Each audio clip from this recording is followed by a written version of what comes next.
I said, who would be crazy enough to build their house on top of a blood sacrifice altar?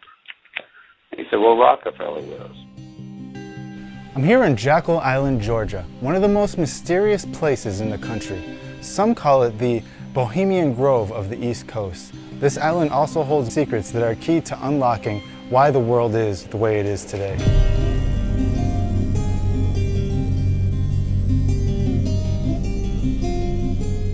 Behind me is a place called Indian Mound, which is actually home to the Rockefellers, and I'm here investigating a mystery that most people have never heard before. This mystery has been shrouded in secrecy for almost 100 years. Jekyll Island is where the Federal Reserve banking system was birthed and conceived.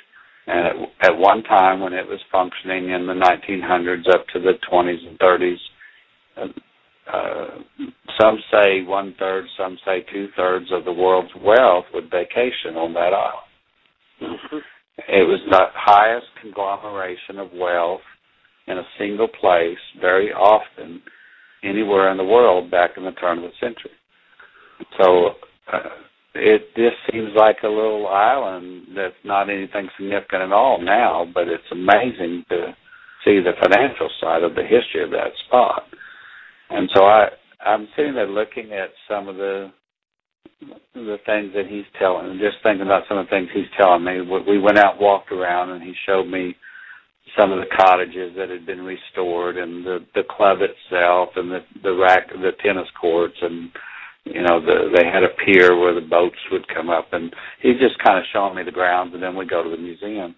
And he's talking a lot about the financial stuff and the guys that built it, and each cottage was, marked and named. Some of them had been restored, some of them didn't exist anymore, but they had like a sign that this is where this one was, and that one was built by J.P. Morgan, that one was Rockefeller's, and that one was they had each one of them named. Well, they're all kind of native names, and then they're all got some kind of a plaque on who the financial mogul was that had built them.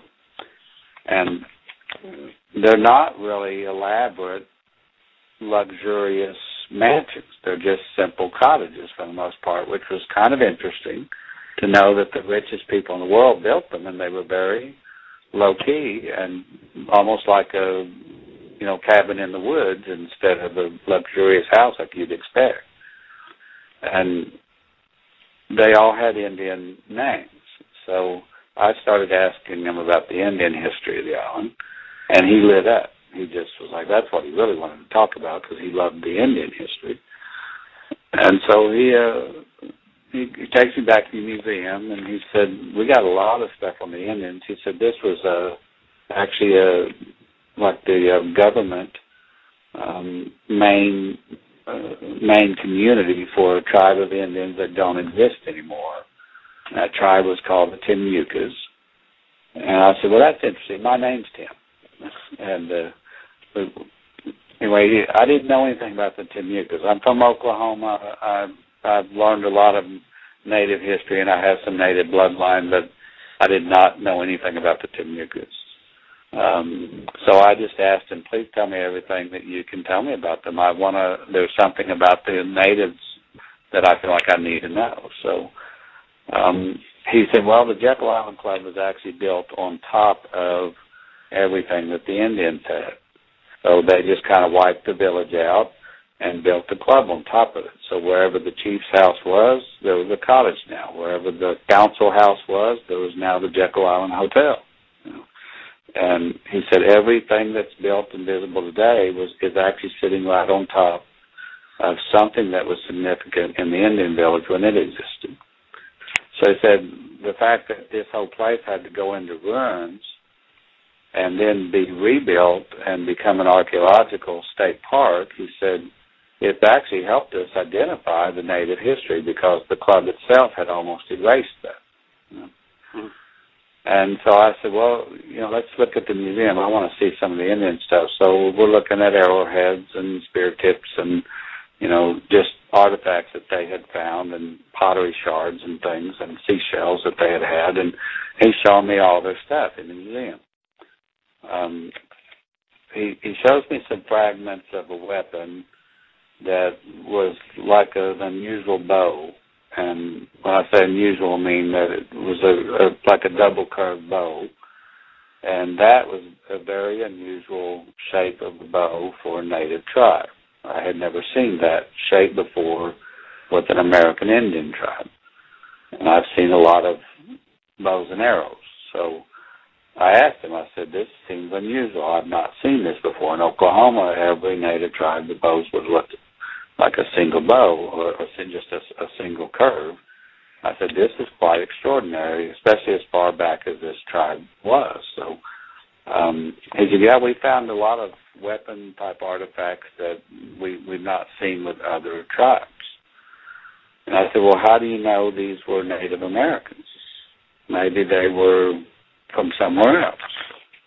He said, oh, no. They were the Timia because they're well established along the Florida and Georgia coast, and he said we got a lot of stuff in 3 or 4 states about them, and they were quite prolific at one time. So he said, we know they're Native Americans.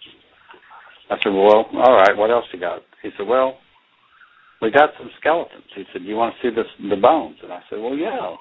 That sounds, don't get to see a skeleton very often. I said, are they where we can actually see them, or are they buried? He said, no, they're visible.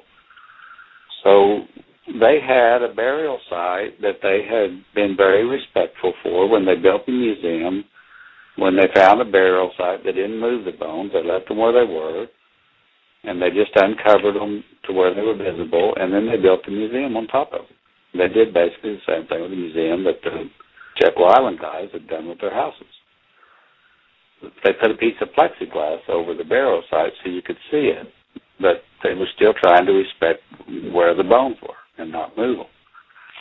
And so I'm looking at 4 skeletons of the Timucua chiefs. And they knew they were chiefs just from different things that were buried with them. So all of a sudden I look and I realize, man, these guys are really tall. And I commented to the guy that, how tall are these guys? They look unusually large. And he said, yeah, they're all about 8 or 8.5 foot tall. I'm like, well, that doesn't seem like a normal Native American, especially the tribes that I'm familiar with. He said all the Timucuas were unusually tall, even the women. And he said we found other skeletons and parts of bones out in the grounds, and he said we've got pretty good evidence that nearly all of them were extraordinarily tall. And I said, well, what is how do you explain that in relation to other tribes on the Atlantic coast who were not? He said, I don't know. It is an unusual anomaly. He said, oh, by the way, I've got a painting that you might want to see. It's actually the copy of the original. We've got it under lock and key. But he said, I got a painting that actually shows the Indians from a group of French colonists that came to the United States before it was the U.S. This was right after Columbus. He said that it was the first colony of French folks that came over to try to establish a colony on the coast. And he said they landed in Jekyll Island, and they had some interaction with these Indians, and then they got so appalled by what they saw and witnessed that they fled at night and ended up in San Augustine, Florida, and established that city. So I said, were they the Huguenots who were the French group that established San Augustine? He said, yes. I said, well, I'd like to see that painting then. So he pulls that out. I'm looking at it, and it shows the Indians and all their regalia, and they're dancing around and having some kind of ceremony, and it's got the fire, and it's a typical, either they're having a party or they're having a war scene, and it has some things with the weapons. So I said, gosh, this has got some weapons in it that clearly validates the archaeology that they found. And then I see an altar. And I'm going, I don't know of a Native American tribe anywhere in the country. I know some that had log houses or high places or worshipped, nature in some way or had totem poles or that kind of stuff. But this one has a stone altar And it looks a whole lot like the one that I had dealt with in the Middle East.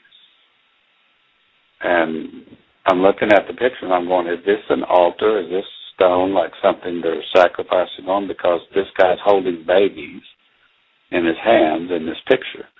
He said, yeah, they're cutting those babies, they're hacking those babies up in that painting. And so when you look at the details, two of the shamans or chiefs are holding a baby up by the ankles, and they're whacking their heads off and spilling the blood on this altar. Mm. And I'm like, sir, I don't want to be disrespectful of your training and archaeological understanding and history, but I don't know of any native tribe that did what I'm seeing here, unless it was an act of war. And this is really, really unusual. And I've seen this type of scene with artifacts over in the Middle East. And I've seen weapons like this over in the Middle East. I said, are you sure this is Native Americans and not some kind of colony that came from over there? And he was convinced they were native, and I said, well, I'd like to show you some things on a few websites that identify artifacts in the Middle East countries, and especially Egypt and Israel and Syria and Jordan area, and some of those spots where there's some of these ancient groups. And I said, this type of altar, this type of religious ceremony, and some of these weapons, I've seen them before over there. Well, he was quite interested in that because he loves Native American history, but he's starting to question, maybe I need to dig into this more. That was his comment. So I said, at that point, then I thought, I believe this is why I'm here. I needed to see this and hear about this. At this point, I'm not that concerned about the financial stuff anymore.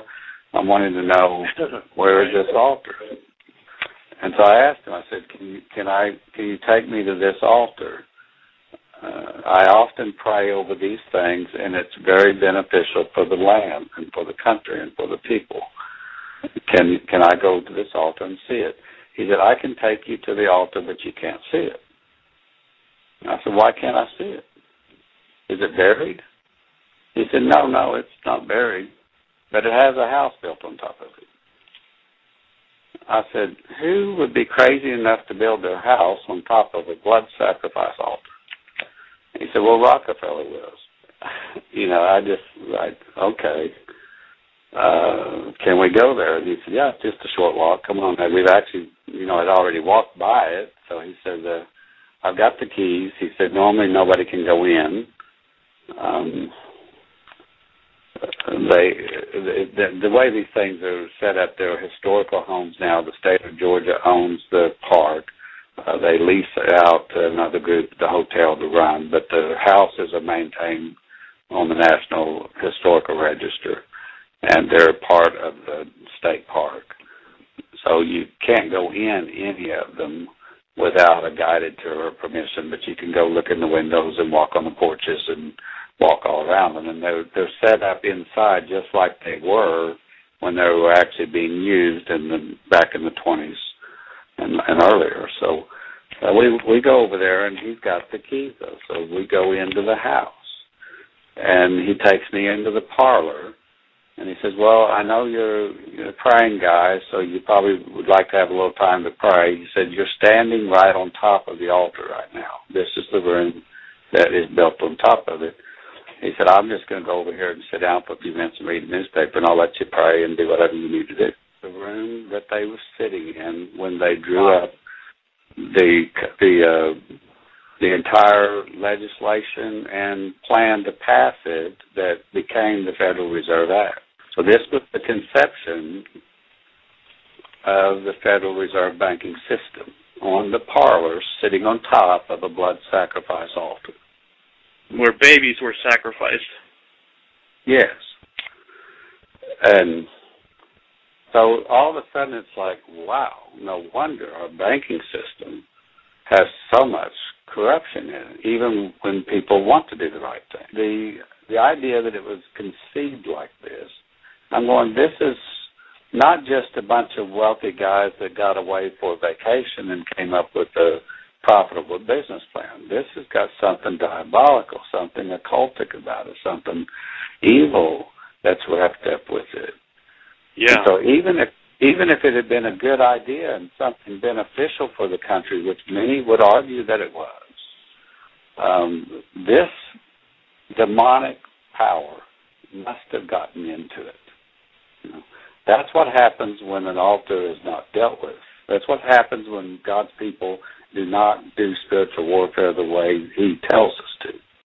Then we all become subject to it, because they didn't just create a bank. They created a banking system that every one of us have become subject to. So think about this. You've got money that you receive as a ministry, or that you, when you earn, I'm sure you tithe and give offerings.